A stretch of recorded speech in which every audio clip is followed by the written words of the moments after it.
ఈరోజు మనం ఒక పాత కథలోకి వెళ్తున్నాం.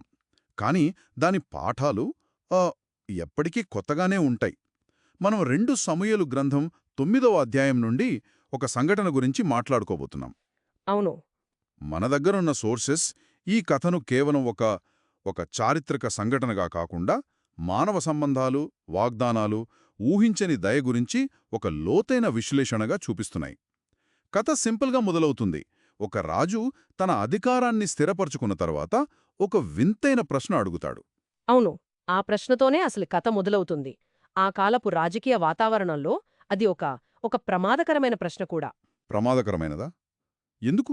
ఏంటంటే, కొత్తగా వచ్చిన రాజులు తమ సింహాసనాన్ని కాపాడుకోవడానికి పాత రాజవంశానికి చెందిన వారినెవరినీ బ్రతకనిచ్చేవారు కాదు. అది ఒక రాజకీయ అవసరం. ఓ. ఎందుకంటే, బ్రతికున్న ఏ చిన్న వారసుడైనా భవిష్యత్తులో తిరుగుబాటుకు కేంద్రంగా మారే ప్రమాదం ఉండేది కదా. నిజమే. ఈ నేపథ్యంలో దావీదు రాజు ఓడిపోయిన సౌలు కుటుంబం కోసం వెతకడమంటే నిప్పుతో చెలగాటమాడటం లాంటిది. సరిగ్గా ఇక్కడే మన విశ్లేషణ మొదలవుతుంది. ఈరోజు మనం దావీదు ఎందుకిలా చేశాడు, అతని ఉద్దేశ్యాలేమిటి, ఈ కథలోని కీలక పాత్రలైన దావీదు, మెఫీబోషేతు మరియు ఆ మధ్యలో ఉన్న సీబా, సీబా పాత్ర. వాళ్ల మధ్య ఉన్న డైనమిక్స్ ఏమిటి అనే విషయాలను లోతుగా చర్చిద్దాం. ఖచ్చితంగా. ఇది కేవలం దయ చూపించే కథ మాత్రమే కాదు, అధికారం, విశ్వసనీయత మరియు మనిషి విలువకు సంబంధించిన కథ కూడా. సరే, అయితే ఆ మొదటి ప్రశ్నతోనే మొదలుపెడదాం. మొదటి వచనంలో దావీదు ఇలా అడుగుతాడు, యోనాథాన్ను బట్టి నేను ఉపకారము చూపుటకు సౌలు కుటుంబములో ఎవడైనా కలడా? ఈ ప్రశ్నలో నాకు 2 విషయాలు చాలా బలంగా తగులుతున్నాయి. ఒకటి, అతను సౌలు కుటుంబం అని అడిగాడు. 2, యోనాథానును బట్టి అని ప్రత్యేకంగా చెప్పాడు. ఎగ్జాక్ట్లీ. ఇది కేవలం ఉదారత చూపించడంలా లేదు కదూ? అస్సలు లేదు. మీరు పట్టుకున్న పాయింట్ చాలా ముఖ్యమైంది. అతను సౌలును బట్టి అని అడగలేదు. అవును. సౌలు దావీదును చంపడానికి ఏళ్ల తరబడి వెంటాడాడు. కాని దావీదు తన స్నేహితుడు సౌలు కుమారుడైన యోనాతానును గుర్తుంచుకున్నాడు. ఇది చాలా వ్యక్తిగతమైన విషయం. అంటే వాళ్ల మధ్యున్న స్నేహబంధం. అవును. వాళ్ళిద్దరూ కష్టకాలంలో ఒకరికొకరు ప్రమాణం చేసుకున్నారు, ఎప్పటికీ ఒకరి కుటుంబానికి మరొకరు అండగా ఉంటామని. ఇప్పుడు దావీదు రాజయ్యాడు, అధికారం అతని చేతిలో ఉంది. యోనాతాను చనిపోయి చాలా ఏళ్లయింది. అయినా దావీదు ఆ ప్రమాణాన్ని మర్చిపోలేదు. ఇది రాజకీయ ఎత్తుగడ కంటే ఒక స్నేహితుడికిచ్చిన మాటను నిలబెట్టుకోవాలనే తపన. అదే, ఇది దావీదు వ్యక్తిత్వాన్ని, అతని విశ్వసనీయతను తెలియచేస్తుంది. సరే, దావీదుకిప్పుడు ఒక క్లూ కావాలి. ఆ కుటుంబంలో ఎవరైనా ఉన్నారో లేదో ఎలా తెలుస్తుంది? ఇక్కడే కథలోకి సీబా అనే మరో కీలక వ్యక్తి వస్తాడు. ఇతను ఒకప్పుడు సౌలు ఇంట్లో పనివాడు. అవును, సీబాను పిలిపిస్తారు. ఇక్కడ సీబా పాత్రను మనం కొంచెం జాగ్రత్తగా గమనించాలి. అతను నిజాయితీపరుడా లేక అవకాశవాదా అనేది ఒక ఆసక్తికరమైన ప్రశ్న. అది మంచి పాయింట్. బహుశా అతను మెఫీబోషేతు వల్ల రాజుకు ఎలాంటి ప్రమాదం లేదని చెప్పాలనుకుంటున్నాడా? అంటే శారీరకంగా బలహీనుడు కాబట్టి సింహాసనం కోసం పోటీపడలేడని ఒక హింట్ ఇస్తున్నాడా? కావచ్చు. లేదా అతని పరిస్థితిని జాలి కలిగించేలా వర్ణించి తన ప్రాముఖ్యతను పెంచుకోవాలని చూస్తున్నాడా? చూడండి రాజా, నేనే అతన్ని కనిపెట్టాను అన్నట్టుగా. సరిగ్గా. సీబా చాలా తెలివైనవాడు. కొత్తరాజు దగ్గర ఎలా మసులుకోవాలో అతనికి తెలుసు. ఆ కాలంలో శారీరక వైకల్యమనేది ఒక వ్యక్తి హోదాను, సామర్థ్యాన్ని చాలా తక్కువ చేసేది. నిజమే. కాబట్టి సీబా మాటల్లో అతను ఉన్నాడు, కాని మీకేమీ అడ్డంకి కాదు అనే అర్థం ధ్వనిస్తోంది. ఆ మాట వినగానే దావీదు ఏమాత్రం ఆలోచించకుండా అతడెక్కడున్నాడు అని అడుగుతాడు. దీనికి సీబా చెప్పిన సమాధానం, అతను లోదెబారులో అమ్మీయేలు కుమారుడగు మాకీరు ఇంట్లో ఉన్నాడు. ఈ లోదెబారు అనే పేరు వినడానికే ఏదోలా ఉంది. దాని వెనుక ఏదైనా అర్థం ఉందా? ఉంది. హీబ్రూ భాషలో లోదెబార్ అంటే పచ్చికలేని ప్రదేశం లేదా మాటలేని ప్రదేశం అని అర్థమొస్తుంది. ఓ. అంటే అది ఒక నిర్జన ప్రదేశం, ఎడారి లాంటిదన్నమాట. అబ్బా.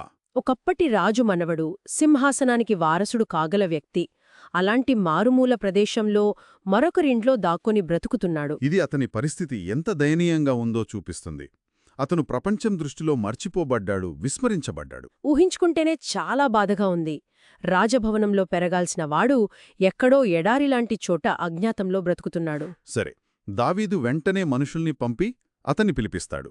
ఇప్పుడు మెఫీబోషెతు కోణంలో ఆలోచిద్దాం. ఉన్నట్టుండి రాజు నుండి పిలుపొచ్చింది. అతని మనసులో ఎలాంటి ఆలోచనలు నడుస్తుంటాయి? ఖచ్చితంగా భయపడి ఉంటాడు. తనను చంపడానికే పిలుస్తున్నారని అనుకుని ఉంటాడు. నిస్సందేహంగా 6వ వచనంలో అతని ప్రవర్తన అదే చూపిస్తోంది. అతను రాజు ముందు సాగిలపడి నమస్కారం చేశాడు.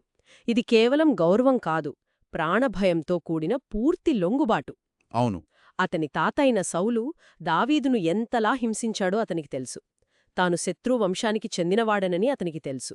అతను దయను కాదు, మరణశిక్షను ఊహించి వచ్చాడు. అందుకే దావీదు పేరు పెట్టి మెఫీబోషేతు అని పిలవగానే అతను చిత్తము, నీ దాసుడైన నేనున్నాను అంటాడు.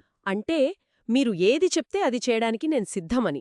ఇక్కడే కథ ఊహించని మలుపు తీసుకుంటుంది.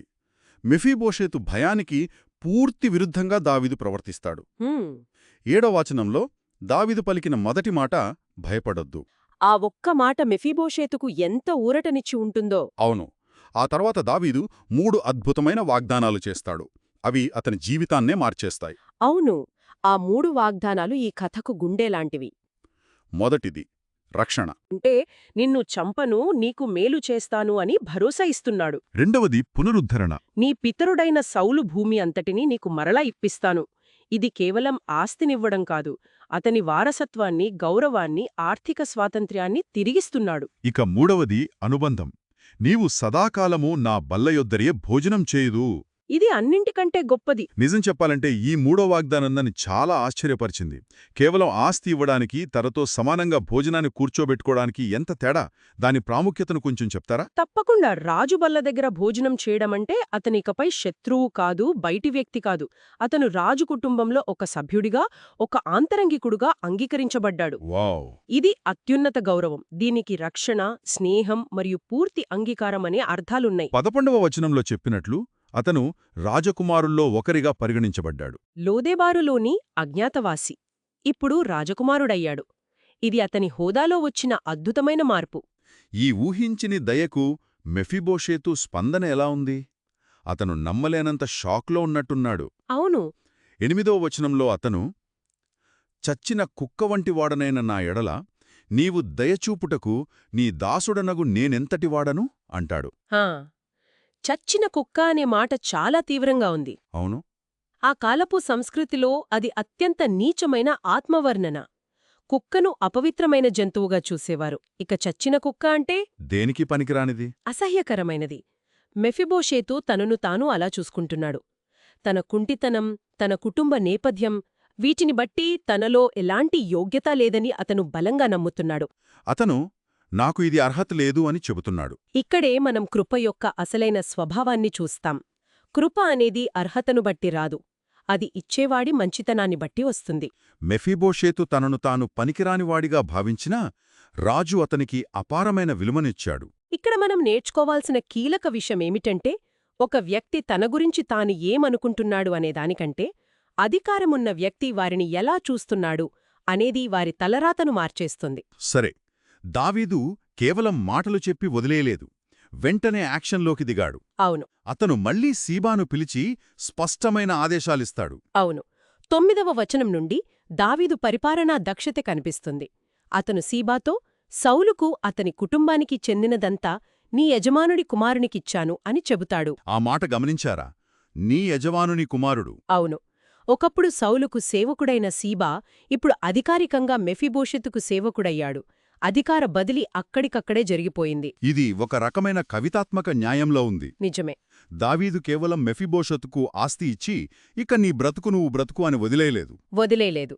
దాన్ని ఎలా నిర్వహించాలో కూడా ఒక వ్యవస్థను ఏర్పాటు చేస్తున్నాడు. ఖచ్చితంగా 10వ వచనంలో ఆ వ్యవస్థను వివరిస్తాడు. సీబా, అతని 15 మంది కొడుకులు, 20 మంది సేవకులు, వీళ్లందరూ మెఫీబోషెతుకు ఇచ్చిన భూమిని సాగుచేయాలి. ఓకే. దాని నుండి వచ్చే ఆదాయం మెఫీబోషెతు కుటుంబాన్ని పోషిస్తుంది. అయితే మెఫీబోషెతు మాత్రం రోజూ రాజుగారి ఇంట్లోనే భోజనం చేస్తాడు.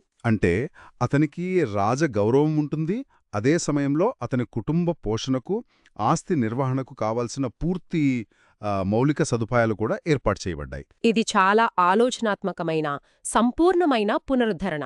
ఈ ఒక్క నిర్ణయంతో అతని జీవితమే మారిపోయింది. లోదేబార్లోని నిర్జన ప్రదేశం నుండి రాజధాని యెరూషలేముకు, దాక్కోవడం నుండి రాజుతో కలిసి భోజనం చేసే స్థాయికి. ఇక కథ ముగింపులో ఈ కొత్త వాస్తవికతను రచయిత స్థిరపరుస్తాడు. మెఫీబోషెతు యెరూషలేంలో నివసించాడు. అంతేకాదు అతనికి మీకా అనే ఒక చిన్న కుమారుడు కూడా ఉన్నాడని ప్రస్తావిస్తాడు. ఆ చివరి వాక్యం 13వ వచనంలోని చివరి భాగం కథ మొత్తానికి ఒక అద్భుతమైన ముగింపునిస్తుంది. ఎలా? అది ఇలా ఉంటుంది: అతను నిరంతరం రాజుబల్ల దగ్గర భోజనం చేస్తూ ఉండేవాడు మరియు అతని కాళ్ళు రెండూనూ కుంటివి. ఓ, రచయిత ఈ రెండు విషయాలను పక్కపక్కనే ఎందుకు పెట్టాడు? ఇది యాదృచ్ఛికం కాదు. ఆసక్తికరంగా ఉంది. ఎందుకు? ఇది ఒక శక్తివంతమైన కాంట్రాస్ట్. ఒకవైపు అతని అత్యున్నత హోదా, రాజుతో కలిసి భోజనం చేయడం. మరోవైపు అతని శారీరక బలహీనత, కుంటికాళ్ళు. అవును, ఈ రెండూ అతని జీవితంలో శాశ్వతమైన నిజాలు. అతను రాజుతో సమానంగా కూర్చున్న ప్రతిసారీ అతని కుంటికాళ్ళు అతనికొక విషయాన్ని గుర్తు చేస్తూనే ఉంటాయి. ఏమిటది? నేనిక్కడికి నా స్వయం శక్తితో, నా యోగ్యతతో రాలేదు. కేవలం రాజు యొక్క కృప, నా తండ్రికిచ్చిన మాటను రాజు గుర్తుంచుకోవడం వల్లే నేనిక్కడ ఉన్నాను. అద్భుతం. ఇది కృతజ్ఞతను, వినయాన్ని నిరంతరం గుర్తుచేసే ఒక రిమైండర్. అతని బలహీనతే అతని బలంలా మారింది. అది అతన్ని గర్వం నుండి కాపాడింది. కాబట్టి ఈ మొత్తం కథ నుండి మనం గ్రహించాల్సిన ప్రధాన విషయం ఏమిటి? ఒక ప్రశ్నతో మొదలైన ఈ ప్రయాణం ఒక వ్యక్తి జీవితాన్ని తలక్రిందులుగా మార్చేసింది. ఇది కేవలం దావీదు మంచితనం గురించిన కథ మాత్రమేనా? అంతకంటే ఎక్కువ. ఇది జ్ఞాపకం యొక్క శక్తి గురించిన కథ. జ్ఞాపకం యొక్క శక్తి. అవును, మనమందరం ఎన్నో వాగ్దానాలు చేస్తాం, కాని సమయం గడిచే కొద్దీ, పరిస్థితులు మారే కొద్దీ వాటిని మర్చిపోతాం. దావీదు అలా చేయలేదు. తాను కష్టాల్లో ఉన్నప్పుడు, ఇంకా రాజు కాకముందు తన స్నేహితుడికిచ్చిన మాటను అధికారం వచ్చాక కూడా గుర్తుంచుకుని గౌరవించాడు. ఇది నాయకుడికుండాల్సిన ఒక ముఖ్య లక్షణం, మాట నిలబెట్టుకోవడం. అలాగే ఈ కథ కృప యొక్క స్వభావాన్ని చాలా అందంగా వివరిస్తుంది గదా. అవును, మెఫీబోషెతుకు ఎలాంటి అర్హత లేదు. అతను శత్రుపక్షానికి చెందినవాడు, బలహీనుడు, అజ్ఞాతంలో ఉన్నవాడు. అయినా అతనికి ఊహించని గౌరవం, సంపద, భద్రత లభించాయి. దావీదుకు అతన్నుండి రాజకీయంగా ఎలాంటి లాభం లేదు. అయినా అతను దయచూపాడు. ఇది ఒకరి విలువను, వారి నేపథ్యం, సామర్థ్యం లేదా బలహీనతలతో కాకుండా, వారిని ఎవరు ప్రేమిస్తున్నారు, ఎవరు వారికి మాట ఇచ్చారు అనేదానిపై ఆధారపడి ఉంటుందని చూపిస్తుంది. సరిగ్గా. దావీదు దృష్టిలో మెఫీబోషెతు కేవలం సౌలు మనవుడు కాదు. అతను తన ప్రాణస్నేహితుడైన యోనాతాను కొడుకు.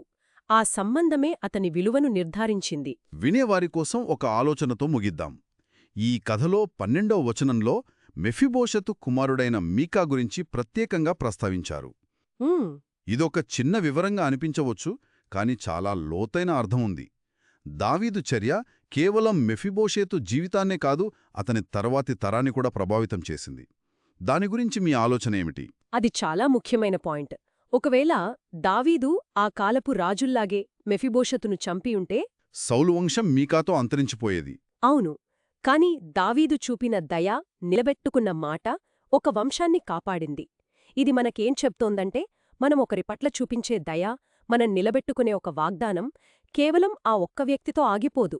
అది తరతరాలకు ప్రవహించే ఒక వారసత్వాన్ని సృష్టిస్తుంది. మనం చేసే ఒక మంచి పని మనం ఊహించని రీతిలో భవిష్యత్తును ఎలా మలుస్తుందో, తరువాతి తరానికి ఎలా ఒక భరోసాను ఇస్తుందో ఈ చిన్న వివరంలో మనం చూడవచ్చు. ఒక వ్యక్తిని కాపాడటమంటే ఒక భవిష్యత్తును కాపాడటమే.